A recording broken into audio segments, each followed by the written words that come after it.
You won't believe how a single quiet act of truth-speaking quietly turned a world on its head. For those who constantly wonder what it really takes to be strong, this one's for you. Press play to get in on it.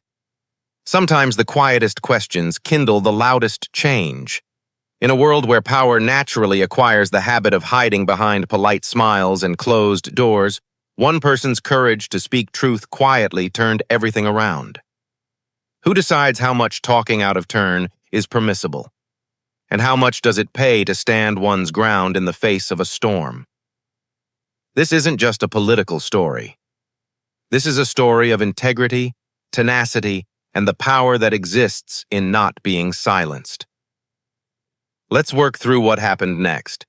What does one do when the First Lady is called out for using taxpayer dollars for fancy soirees, and her teenage son reacts by calling the police on a congresswoman? Jasmine Crockett wasn't going to back down. She doubled down. Look, if taxpayers are funding imported orchids and designer caviar while school lunches are being trimmed, we have every right to ask questions. That was the one she said in her even keel but biting tone in an on-the-record interview on Inside the Beltway. It wasn't just a jab at policy. It was an arrow straight into First Lady Melania Trump. The interview was supposed to be about federal budget transparency. But once Jasmine leaned forward and said those words, all that was forgotten. The host tried to change the subject. He clearly wasn't ready for this. Congresswoman Crockett, are you implying the First Lady is— I'm not implying, she interrupted, her voice as serene as a summer breeze. I'm saying we've laid eyes on the papers. If the White House wants to deny it, they can, but don't play dumb like this is a new thing. No stuttering, no wild grin, just hard facts. The studio went quiet. The camera lingered on her face a little too long before the director finally cut to a commercial break. Back in Dallas, her phone wouldn't stop buzzing. Texts, missed calls. Her chief of staff, Ava Ditt, was already waiting outside the studio when Jasmine walked out. That clip's going viral, Ava said, holding up her phone. Some folks are losing it. You're trending. Jasmine offered a small, tired smile. Good. Let them. Perhaps now they will begin to listen. She did not worry about becoming viral. She worried about everything that was not getting repaired. For months, she'd been drowning in work oversight, committee analysis, letters no one replied to, freedom of information requests that kept running up against walls. Again and again, Melania Trump's private Mar-a-Lago soirees turned up in hidden expense accounts. Jasmine's staff had finally traced some of the charges straight to the office of the First Lady. High-end receptions, imported party decoration, extra security guards for guests with no official purpose. It wasn't exactly illegal, but it certainly didn't smell right. And Jasmine wasn't the type to look away from that smell. By the time she got back to her apartment complex in D.C., the interview clip had 2 million views. Conservative pundits cried foul as an unprovoked attack. Some liberal pundits praised her guts, but quite a few sounded wishy-washy. Melania had really stayed out of politics, and going after the First Lady, and especially this one, was risky. But Jasmine didn't flinch. That night, the late-night Cable Watch Tonight re-aired the instant. The panel spooled the clip twice. I think she crossed the line, said a one-time press secretary. She didn't lie, though, a former panelist disagreed. Intent counts, snapped the first one. But out there in the outside world, humans weren't arguing over intentions. They were fact-checking. Budget spreadsheet screenshots started to circulate. Long threads emerged explaining the way some of the line items followed back to Mar-a-Lago catering bill invoice bills. It was arid, nitty-gritty stuff. But Jasmine had done something most hadn't done in months. She spoke simply. No walking on eggshells. And it hit. Even people who had never cared about politics began wondering, was it appropriate for Melania to spend public money on private celebrations? Was Barron Trump's 18th birthday celebration really worth that much? Jasmine wrote a brief message on her Instagram at midnight. Public funds are for the public. If that offends you, ask yourself why. By morning, the actual storm had not even begun, but somebody in the Trump family was already plotting to make it personal. Halfway through her second cup of coffee, Jasmine sat home when the phone rang. Not her cell, the office landline. Congresswoman Crockett's office. There was silence on the other end. Ava's brow creased just a bit. Yes. Hold on a moment. She put her hand over the receiver. It's a person with the D.C. Metro Police. They want to speak with you directly. Jasmine didn't even blink. Put them through. She'd had her fair share of official calls in her years, some polite, some not. But whatever was on Ava's expression made her pause for a moment before responding. This is Representative Crockett, she said flatly. Good morning, ma'am. This is Sergeant Duca with the D.C. Metropolitan Police. We received a call last night regarding a harassment complaint that you supposedly made against you. Jasmine blinked slowly. I'm sorry. What? Yes, ma'am. A harassment complaint. The complainant is a Mr. Barron Trump. He indicates your on-air remarks singled out his mother and created a security issue. Jasmine stared at the wall on the other side of the room quietly for a moment. I have to say, this is not an official complaint, Duca continued. But because of the complainant's status, we had to file the incident and notify your office. She let out a small, dry laugh. You're saying an 18-year-old filed a police complaint over a TV interview? Duca paused. That's right, ma'am. All right, Sergeant. You have my statement now. Anything else? No, ma'am. We'll close out the report unless additional complaints are lodged. Sorry for the trouble. She slammed the phone down without another word. Ava was observing her. What the devil was that? Barron Trump, Jasmine said, massaging her temple. Complained because I told him his mother throws high-end parties. That can't be real. It is. And now, thanks to protocol, we've got a harassment report hung up on the department's servers. Ava sat down, her expression looking dazed. You think it was actually him? Or did someone encourage him to do it? Jasmine didn't reply. She didn't need to. They both knew. Within less than an hour, the tale leaked out. A local political blog was the first to post with the heading, Breaking. Barron Trump charges Jasmine Crockett with harassment. They declared their source was law enforcement, which likely meant somebody's cousin who worked the night shift and had texted over a screenshot. By lunchtime, the Daily Journal was reporting it. This was followed by Capital Lens, and then the entire conservative news cycle blew up. 3 TV commentators seethed in concert on their shows. A crimson-faced one bellowed, What is the matter with this adult woman? Insulting the First Lady and bringing in her teenage son? This is extremism. They left out that no one in Jasmine's office had ever contacted the Trumps. They didn't mention Barron called the police. Jasmine blinked not. She just sat and listened as the story was spun every which way. At 1:15 p.m., she stepped out of her office on Capitol Hill, spoke to the small group and the press, and sounded resolute. I have not once communicated with the Trump family in any personal way. My remarks were directed to a pattern of suspicious spending that concerns American taxpayers. That is within my purview. A journalist yelled, Congresswoman, are you blaming the Trump family for retaliation? I'm stating something true. When a member of Congress who is sitting makes a public statement based upon publicly funded activities, that is not harassment. That's oversight. She didn't yell. She didn't grin. A second reporter shouted, Are you apologizing? Jasmine looked straight ahead. No. Ava hovered over her shoulder, already typing out a brief press release. It would post before the 2 p.m. news cycle tried to spin it further. What Jasmine hadn't expected, though, was the tidal wave of sympathy that started to build up beneath the surface. First, in group messages. then on Instagram stories, then in the comment sections of each viral news article. And not from political allies defending her. It was young adults, women, veterans, teachers, people who didn't usually give a hoot about committee hearings or budget line items.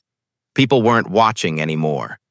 And inside the White House residence, there was one who had to sit down with the First Lady and have to explain why her teenager son had filed a harassment complaint against a congresswoman.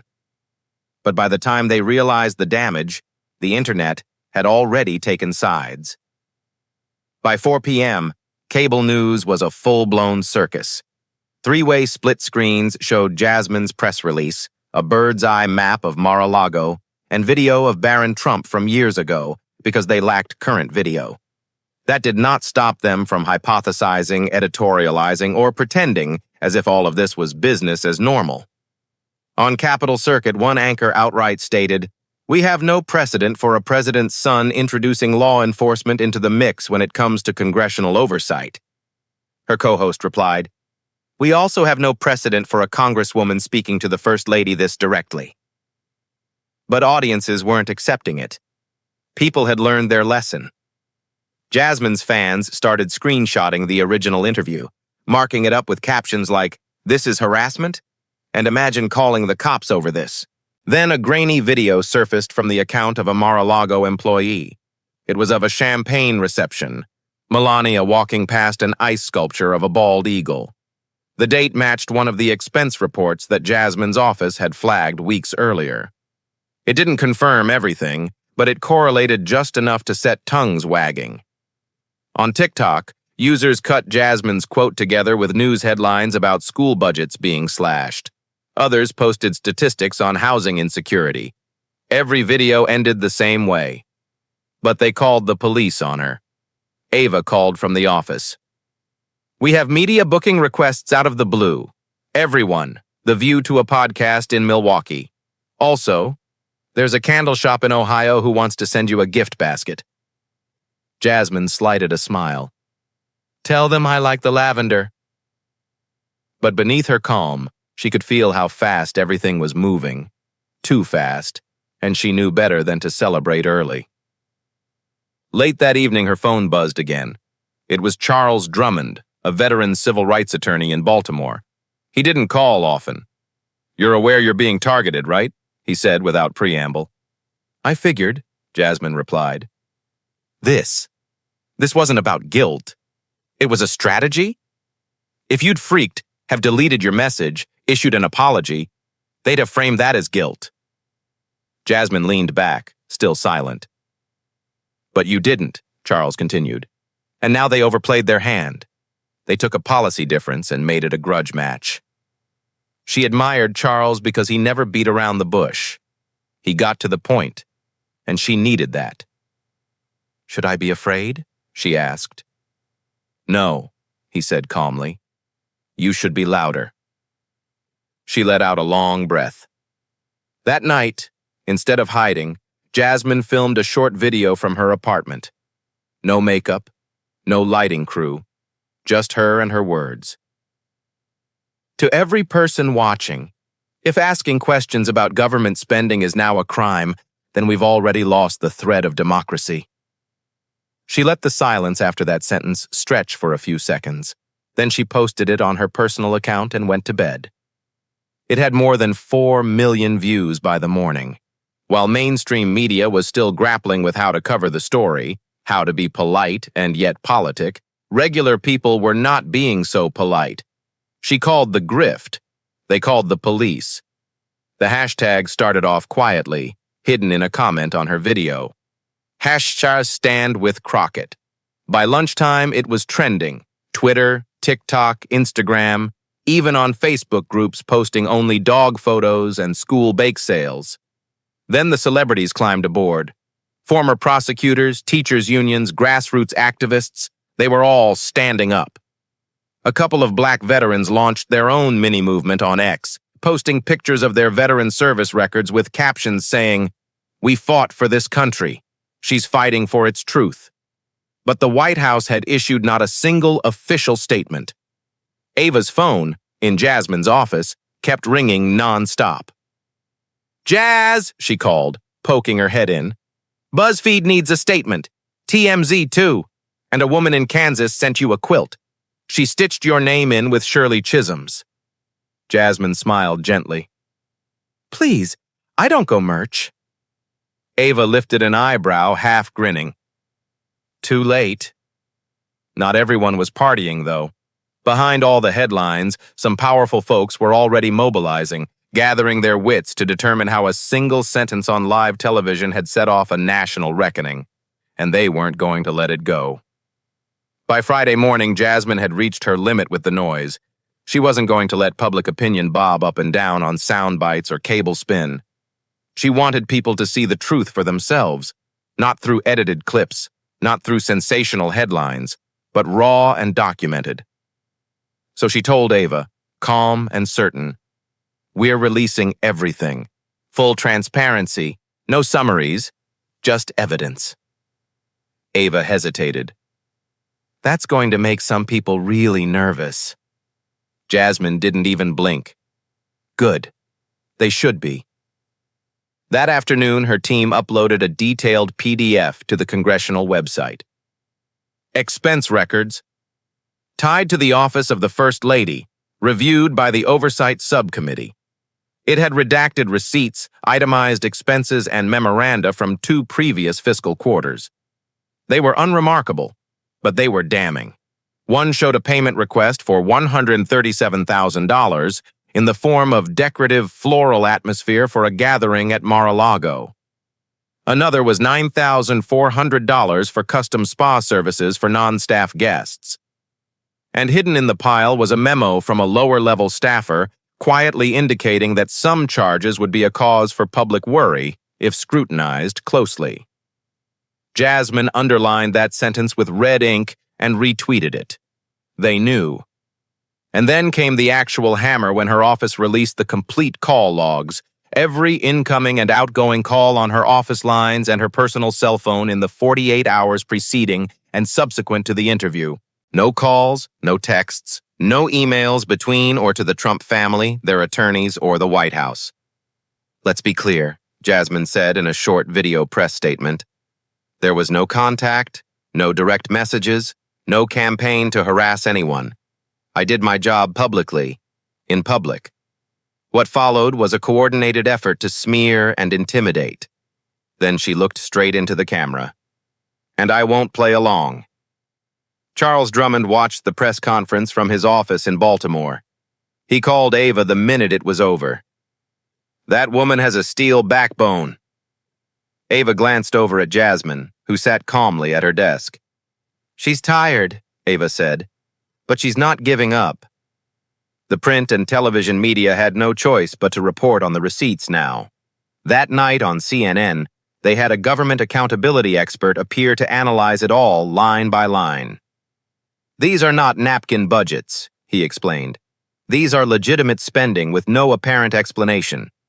If anything, Congresswoman Crockett's audit is exactly what's supposed to happen." Conservative media were otherwise scrambling to catch up. Some deflected the question. Others said reports must have been misread or taken out of context. One journalist asked, "Do Americans really matter if Melania wants to host a good party?" But the tweets responded for all. "With our money? Yes, we care." Jasmine was sitting at home on the couch, folding her legs, the TV muted and phone in hand. She scrolled through the texts. An Arizona educator, an Ohio nurse practitioner, a Florida retired Marine. Dozens of people were sending gratitude, not because they were passionate political diehards, but because they were tired. Tired of being ignored while the influential seemed to believe nothing could touch them. Her best note was from a teenager in Iowa. "I didn't think Congresswomen could do that. Thanks for not being afraid." Jasmine smiled gently. She was just beginning to breathe again when her phone rang once more. A text from Ava. "Call me ASAP, you won't like this." Jasmine called immediately. "What now?" Ava sounded tight. "Somebody just posted a leaked partial internal memo from the First Lady's office to a blog. They're trying to say that you have a personal vendetta against Melania. And they're insinuating that, well, they're insinuating it's about race. There it was. Jasmine did not shriek. She did not curse. She simply said, barely above a whisper, "So they're going low." Ava nodded, even though Jasmine couldn't see her. "And you know what that means?" "Yes," Jasmine said, already reaching for her laptop. "Time to go even higher." Because once they found out she wasn't apologizing, they'd decided to try to take her down another way. By Saturday morning, Jasmine Crockett was no longer a trending topic. She was in the midst of a growing cultural flashpoint. What started as a sharp criticism of budgets had now exploded into a national conversation about power, race, and who can talk without consequences. The leak of the First Lady's office only fanned the flames. The tone of the memo, out of its way to lash at institutions and being tacky, didn't have to say it. Everyone knew exactly what those veiled words meant. And the internet was not pleased. Jasmine's supporters marched through every comment section, tweet, and story. Not just in her defense, but in response, forcefully. Videos surfaced showing in the past when black women had been scolded for talking too bluntly, too aggressively, too truthfully. A clip of Anita Hill accompanied Jasmine's interview. A montage of Shirley Chisholm's speeches cut with clips from Jasmine's press briefings. On TikTok, a social worker who used to be based in Tulsa made an uncut, raw video. "She said what we've all been thinking, and now they're calling the cops on her? For what? Doing her job while black?" That video alone got over 800,000 likes in just 12 hours. Ava could barely keep up with the flood. Her team had doubled overnight. Volunteers and interns pitching in to sort DMs, schedule interviews, and manage the avalanche of attention. One email came from Pastor Roland Jeff in Sacramento. It was short and simple. "Tell Congresswoman Crockett our church is praying for her strength, and tell her we've got her back all the way."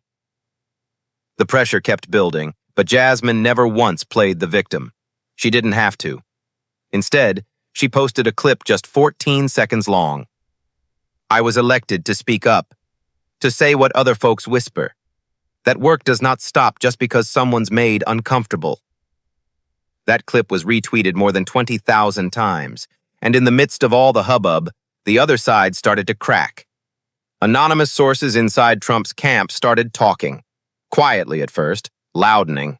One of Washington's leading political columnists reported a thread explaining that Barron's complaint might have been lodged without thorough legal scrutiny. Another reporter said that staff members were desperately attempting to manage the optics of the First Lady's meddling. Then, a screenshot of a group chat between campaign advisors leaked. The text: "We should have left her alone. This is getting ridiculous." At Jasmine's apartment, however, there was tension, but determination. Ava presented Jasmine with a tablet. "There's more." "You're getting invited to speak at the University of Michigan next month," Ava said, tapping the tablet. "And Georgetown, too. And 2 national women's organizations are asking if you'll keynote their fall conferences." Jasmine took the tablet and scanned the emails, her expression steady. "This wasn't the plan," she said. She wasn't bitter or excited, just honest. "Ah, I see," Ava murmured. "But you struck something real. Folks don't want scripted and polished anymore. They want real." Protests were starting to organize outside. Not angry mobs, just ordinary people turning up with handwritten signs that said, "Truth isn't harassment. Questioning power isn't a crime. We see you, Jasmine." In Philadelphia, a muralist had begun working on a giant portrait of Jasmine's face with a quote from her Instagram post. By the end of the weekend, it would be finished and on the local news. Meanwhile, TV anchors scrambled to rewrite their talking points. The story was slipping out of their control. During a panel, one veteran journalist finally put it bluntly: "Whatever side you're on, the fact that a first son called the police over a congressional inquiry is weird. This isn't just about politics. This is about behavior." But behind the scenes, the Trump PR team was already shifting gears. They stopped addressing Jasmine by name. They stopped defending the complaint. There were rumors that Barron had been told to lay low, no more public statements, no interviews, because the damage was already done. While they were pulling back, Jasmine's story was still growing. Inside the White House East Wing, things had grown tense. Melania Trump was at the floor-to-ceiling windows of her private office, arms crossed, expression neutral. A muted murmur of discussion behind the closed door was the only signal that her aides were ongoing to debate how to suppress what had developed into a public relations brushfire. Her chief of staff, Annetta Kohler, stepped forward tentatively. "We've drafted a statement," she began, hedging. "But it's a risk. Anything we release now has the potential to fan the story once more." Melania didn't look at her. "I told you to let him not comment." Annetta nodded wordlessly. "He's young. He thought he was protecting you." Melania turned around.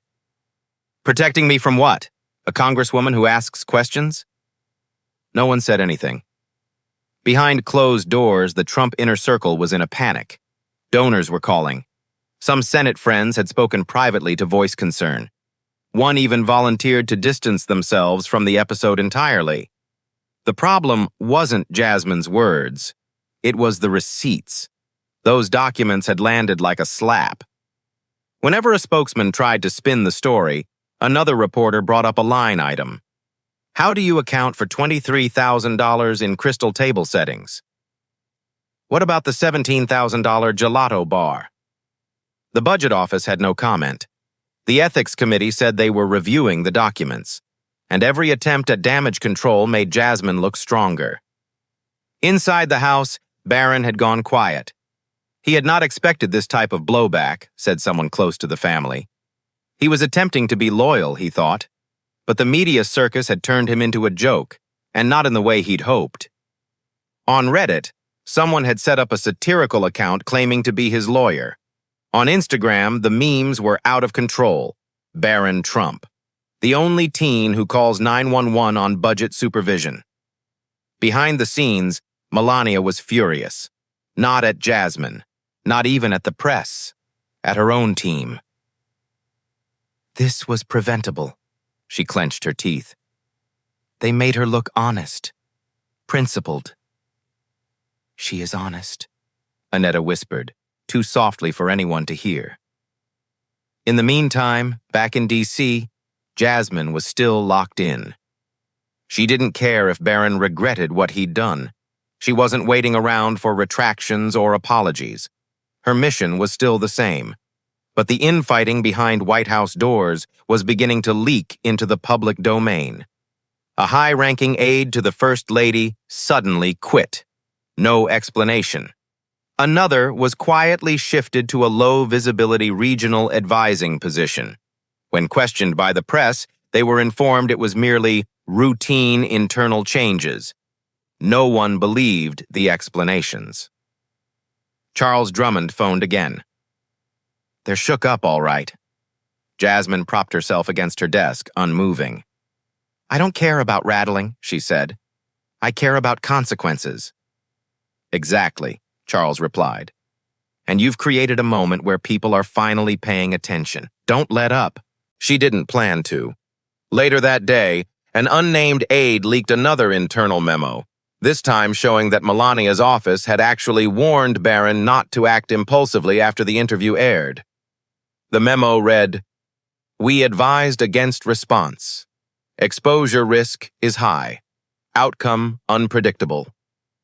The public knew it for what it was: damage control, thinly veiled regret, and possibly even a subtle attempt to blame it all on an 18-year-old. Jasmine didn't say anything.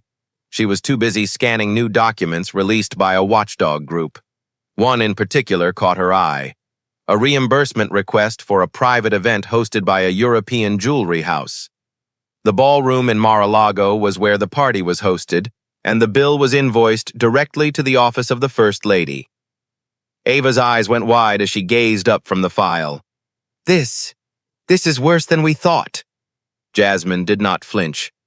Then we continue. It was not about one party, one incident, or even one poorly thought-out police call at this juncture. It was about a pattern, power shielding itself and utilizing intimidation whenever somebody had the audacity to inquire questions. People knew it. Jasmine could feel it. And behind the closed doors of the White House, they were afraid of it.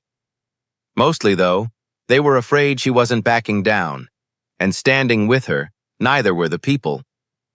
By midweek, the story had become something more, something louder, something deeper, a public reckoning. The House Oversight Committee announced that it would hold a special review of all non-essential expenditures having to do with the First Lady's office. Quietly, but officially. And that altered everything. Jasmine was in her office, watching the hearing announcement crawl along the bottom of the TV screen. Ava was beside her, arms crossed, jaw tight. "You pushed them," Ava said. "Now they have to respond." Jasmine nodded slowly. They can't continue attempting to make this about hurt feelings. Meanwhile, major news outlets began unearthing ancient expense reports from the Trump administration. Small outlets, one at a time, unearthed buried tales and long-forgotten budget discrepancies, stories that had barely made a ripple in the past. But now, with the public's attention firmly riveted, it all seemed otherwise. A journalist at the Sacramento Review found a vendor who had billed $44,000 for private scent coordination at a 2022 gala Melania had hosted. Another outlet reported that several luxury car rentals, Lamborghinis, Bentleys, had been billed as VIP guest transportation. Some of those incidents didn't even include official White House personnel. "Lavish doesn't even begin to describe it," said a reporter on live TV. "If these were corporate expenses, someone would have been fired." And through it all, Jasmine never made it personal. She stayed on message, always crisp, always concise, never vindictive. That restraint only added to her reputation. She wasn't looking for drama. She was demanding accountability. And the public saw it. They responded. In Milwaukee, a group of retired postal workers initiated a letter-writing campaign to Congress. They called it the People's Oversight. A group of students in Little Rock organized a teach-in on federal expenditure and ethics. A young woman ended her speech with the words of Jasmine, "Public money is not private property." Meanwhile, Melania had gone underground. No photo op, no statements, no tweets. The silence was profound. But not everyone was quiet. Congressman Hal Vernon, a senior Republican from Idaho, went live on Midday Nation and stumbled through an awkward defense. "I think we're blowing this out of proportion," he said. "So what if there were a few parties? Washington's always been about tradition and, ceremony." Jasmine's supporters pounced on the clip. A TikTok user replied, "Did he just say tradition is worth $137K in orchids?" Even conservative voters started to wriggle, not out of politics, but because it all sounded just a tad too familiar. One of the callers to a talk show in the Midwest said, "I don't care who's in office. I'm a working mom. If I used company money to spend a day at the spa with my girlfriends, I'd get fired. So why is this any different?" A week after this, the meltdown began, and Jasmine was invited to come in and provide testimony at the impending committee hearing. She went eagerly. In the preceding days, Ava's team set up closed-door sessions, practiced every possible question, and went over all the files one last time. They weren't leaving anything to chance. "This is not a hearing," Ava had declared one night as they both sat in the bare office late after everyone else on staff had left. "This is the moment." Jasmine looked up from her papers, unruffled and unblinking. "Then we make it count." Throughout the nation, suspense was building. People weren't just curious anymore. People were invested. People wanted to see how far this would come, and whether accountability would be able to win. Outside the Capitol on hearing day, protesters marched. Some of them carried signs with, "We paid for the party. Where's our invite?" printed on them. Others displayed posters with, "Crockett is courage," printed on them. Inside, Jasmine stood before the committee in a simple navy blue jacket. No bling, no bright colors, only paper, facts, and her peaceful presence. She looked each member in the eye as she began. "My job is not to make the powerful comfortable. It's to tell the truth, whether they like it or not." Silence. Then came the questions. But even as that initial question was finished, it was clear. The tide had shifted. No one could unring that bell. Less than 48 hours after Jasmine's hearing, the machine struck back. Tuesday morning, when momentum for the committee review was at its peak, a tabloid site splashed a front-page headline: "Congresswoman Crockett accused of aggressive behavior during law school years." The article was vague. It cited confidential former classmates and vaguely referenced a heated campus debate a decade earlier. No official complaints, no records, just terms like confrontational demeanor and made others uncomfortable. Ava rushed into Jasmine's office, waving the printout. "They're scraping the bottom now," she told him. Jasmine nodded at the headline herself, unmoved. "They want people to cringe, to see me as erratic.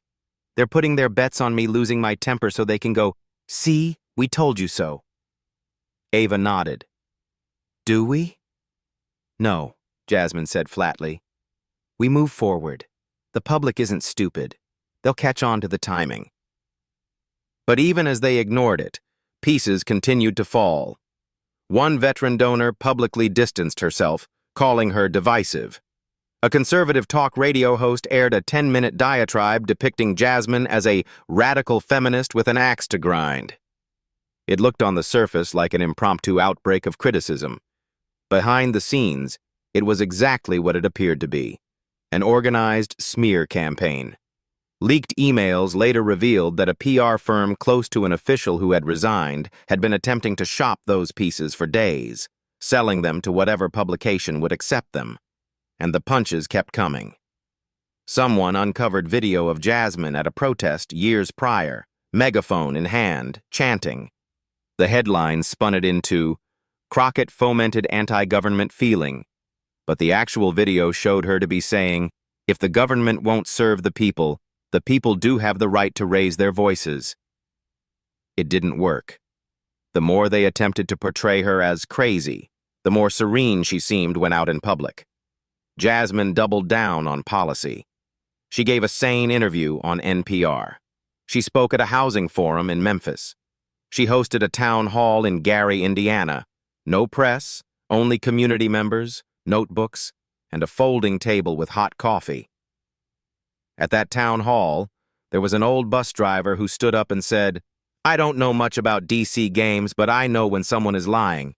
Keep your head up." Jasmine smiled. She took his hand and went on. But Ava did see the tiredness.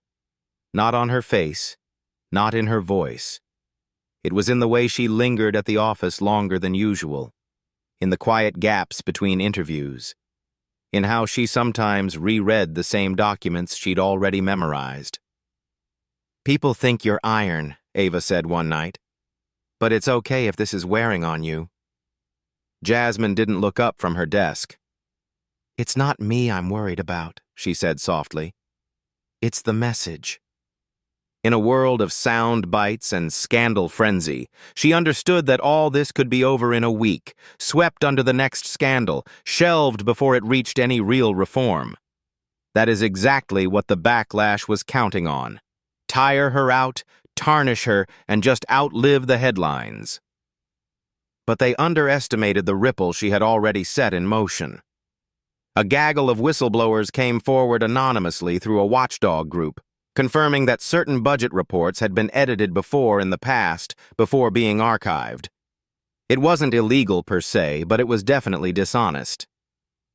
Jasmine did not sneer. She simply reblogged the article with a short caption: "Sunlight is the best disinfectant." In a modest strategic tactic, a few Republican aides flatly refused to talk to reporters at all, hoping that silence would chill the enthusiasm. It didn't. At a Civic Point panel, one of Crockett's former federal ethics advisors was quite blunt when she said, "Congresswoman Crockett didn't just ask a question. She made the system reflect. That's what they fear." By the weekend, Jasmine's ratings had ticked up, not among politicians but among ordinary people. The backlash was still coming, even still raucous, but it no longer seemed so powerful, sloppy, unoriginal. Because the moment the truth starts to percolate through the cracks, no smear campaign can plug it. But Jasmine knew this wasn't the end line. It was only the edge of something greater. The invitation arrived in a plain white envelope. No seal, no mark, just her printed name on the front. One card inside, St. Louis Public Forum Series, guest speaker, invitation topic, power, integrity, and public accountability in American politics. Location, Harris Stowe State University. Ava cupped the card in her fingers. "You want to do this one?" Jasmine did not blink. "Yeah, I do." It was not a fundraiser. It was not a national TV sensation. It was a chance to talk eye to eye with people who actually lived with the consequences of what other folks like to call oversight. The auditorium at Harris Stowe was packed. Students scribbling notes, retired teachers leaning forward, parents bouncing babies in the back row. A small table up front held a single bottle of water and an old microphone with a loose cord. No theme song, no dramatic entrance. Just Jasmine walking up to the podium and adjusting the microphone. She waited until the room was completely quiet. "When I first ran for office," she began, her voice steady, "I didn't have glossy ads or deep pockets. What I had was a commitment to tell the truth, even when it's inconvenient." She looked out at the sea of faces, interested, hopeful, a little worn. "And when I spoke about how our funds are being allocated, how privilege and luxury are being protected while basic needs are not being met, I wasn't trying to infuriate. I was working." Pause. "The reaction I got, that wasn't about me. That was about a system so used to silence that it loses its mind when someone refuses to whisper." The room did not explode, did not erupt into applause. They just listened, deeply, without distraction. "I'm not here to drag names or make noise," she continued. "I'm here to remind us that questioning power isn't disrespect. It's responsibility." She didn't read from notes. She didn't glance at a screen. It was just her, the weight of the last few weeks alive in her voice but never shaking it. She spoke of public trust, of the right of working families to know where their money was being spent, of the subtle, consistent pattern of retaliation when people got too close to the truth. Then she shifted gears. "There's a reason they tried to discredit me instead of answering the question. Because they knew they couldn't defend what's been happening behind those closed doors." Heads started to nod. "I wasn't angry when I spoke up. I was focused. But I was called aggressive. I wasn't lying. I had receipts. But I was called divisive. I wasn't emotional. I was prepared.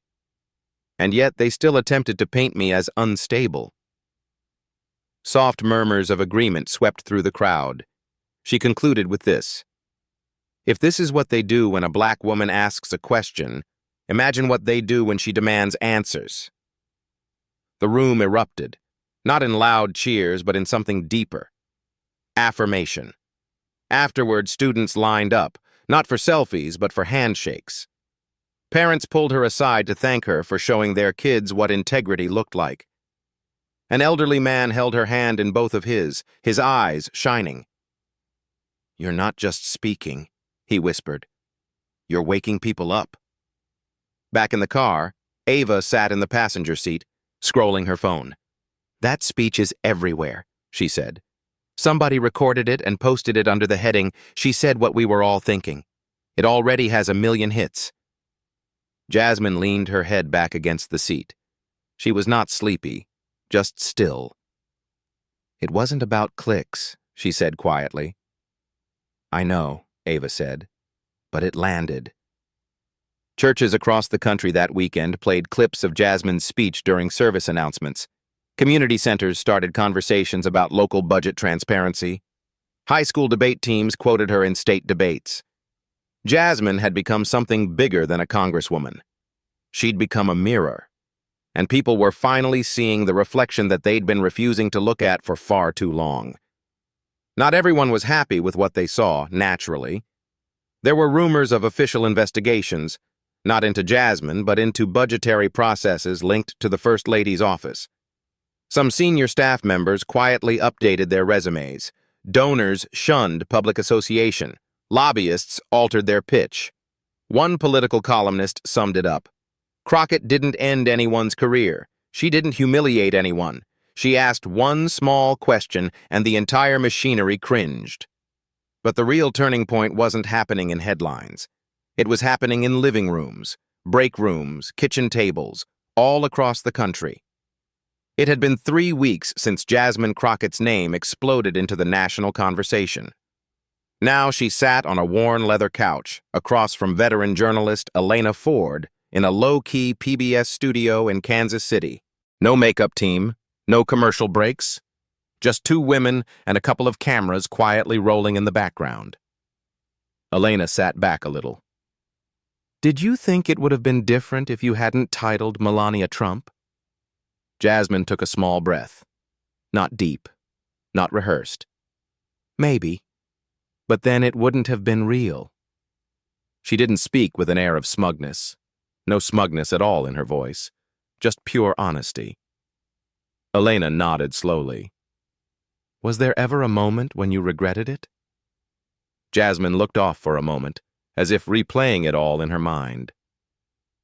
"The one thing I regretted doing," she said, "was underestimate just how far people would go to maintain the facade of respectability." She sat back and folded her arms on her lap. "When you are a black woman in public office, you're constantly balancing between being frank and being called difficult, being honest and being called angry. So, you take your words carefully. You practice the backlash. But what you can't practice," she went on softly, "is when they try to make your integrity the point instead of their actions." The room was silent. It wasn't tense. It was respect. Elena inquired softly, "What sustained you?" Jasmine smiled faintly.